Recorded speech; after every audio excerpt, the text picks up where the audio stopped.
airport, you also want to feel comfortable. So the need for the greenfield terminal. What changes will be, like, apart from numbers, the comfort? The level of comfort? What about, because the Virgin Air, for instance, they were supposed to come here. Yes. Direct from wherever, Atlanta or somewhere in America. What happened? But they didn't. One of the major problems why we could not get direct flights to US is because we were mixing departing passengers and arriving passengers. And that, if I may explain, is that if Mutegi is coming from an aircraft and coming to land at Jomo, he could get in touch with somebody who has just come, and you could exchange things. Number two, arriving passengers were also passing through duty-free shops. So if let's be frank, if you have any contraband, before you get to the migration, you could deposit it there. Let's call a spade a spade. Yeah. You can deposit it there and then, you know, move it in small bits and pieces. Now, after the fire, and this is the silver lining of the fire, you get out from an aircraft, you are put into a bus, and the next person you are in contact with is an immigration person. Before you could even come and do what we would call rega-rega at the airport, for even a day. You know, you come out, you mix with all these passengers if you are arriving and if you are not on transit. So something very, very important happened after the fire, that we were able to separate departing and arriving passengers. But again, the question becomes, why did it take so long? Why did we need a fire to come up with all of these? You know, sometimes we are all blind. We are all blind. I think I can call it... Blind or lethargic? Both. Call it anything. There is no excuse. I can't give an excuse for that, why we were unable to do it. Now we are having to use a garage. Probably, you know, we are using a garage as a rival, and it's even more comfortable. Right. It's even improved the function. And, you know, you leave the aircraft and within 20 minutes you are collecting your bags. It was an eye-opener. That fire was a big, big fire opener. But we don't want another fire to open our minds. Right. So what is going to happen to that terminal? Now, that terminal, as you saw, APA paid the partial payment, 500 million to KA. We are bringing it down, and we are rebuilding a new terminal, which will be attached to the terminal 1, 2, and 3. You recall there are these bridges. We are pushing it further so that it is not detached, and we are creating an open space. So there is a lot of improvement that is going on at JKIA.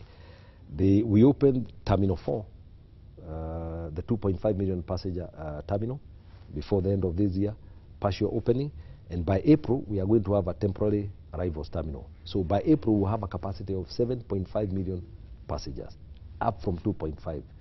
All those are great things. Okay. We are on 5 minutes of extra time. There's several questions from our viewers about roads, really. The fact that roads are not properly maintained. Roads are built, and within a short time, they're in a state of disrepair. So the quality of the construction. I don't even think it's the quality of the construction. What we have not perfected is maintenance, and this is one of the biggest failures within government. And I think the best example to cite is Thika Road. We built it, and we could not quickly put a framework of maintenance because we are unable to concession it. And now every other night you get these people knocking down the lights, the guardrails. So there are quite a number of things that we haven't got right.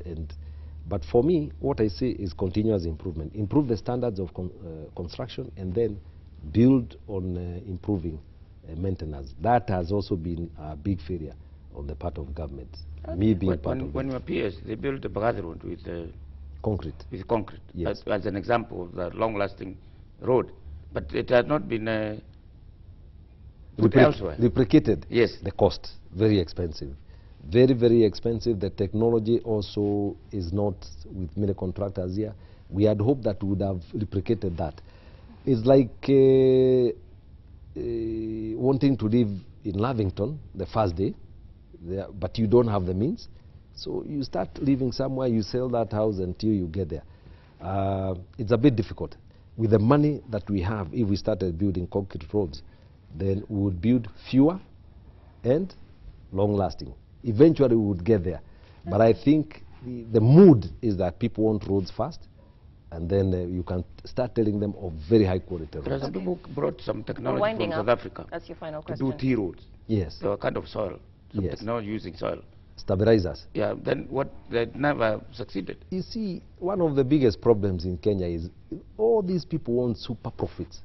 So the product is very cheap in South Africa. When they come here, they put the markup, and it is just slightly below the bitumen roads. Yeah. So you find when they sell it here to improve the roads, then there is no price differential. Why can the government take it and adopt it?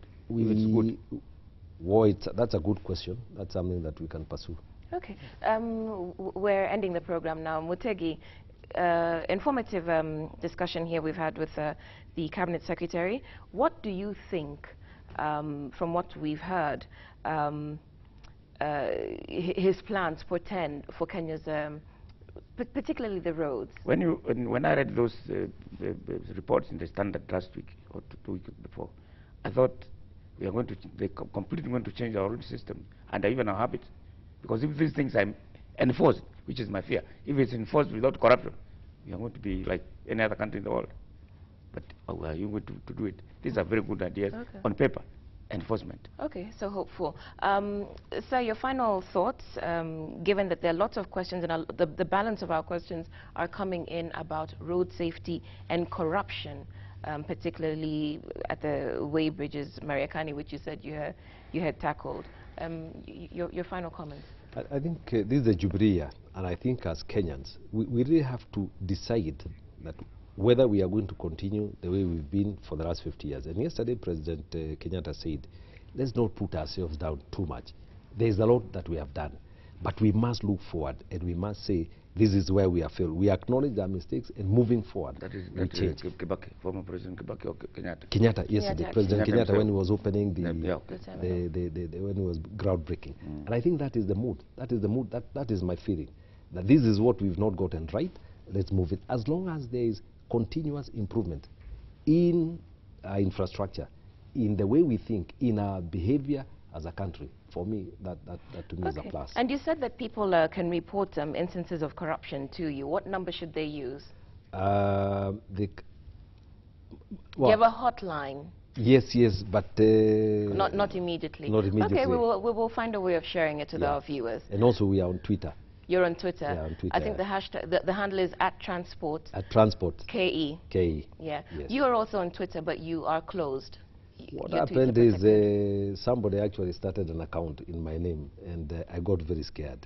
Somebody had run a Facebook account for 2 years, 2 parallel accounts. I don't know how that happened, and I only discovered when that person, people start telling me, oh yeah, you are putting a question that, what do you think? Do you think I can make a good cabinet secretary? Somebody had posted that before the appointment, and but I decided. Before we started, I asked you whether you were shocked when you were appointed. Did you expect to be appointed?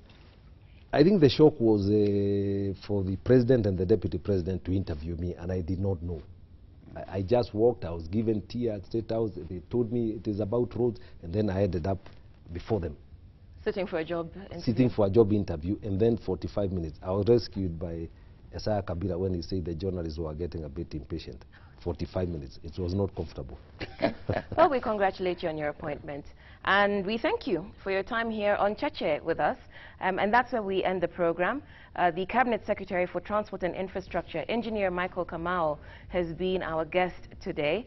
I'd also like to thank the one-man panel of Mutegi Njau. And as ever, I'll thank you for watching and engaging with Cheche. My name is Udwa Kamimo. We'll see you next week.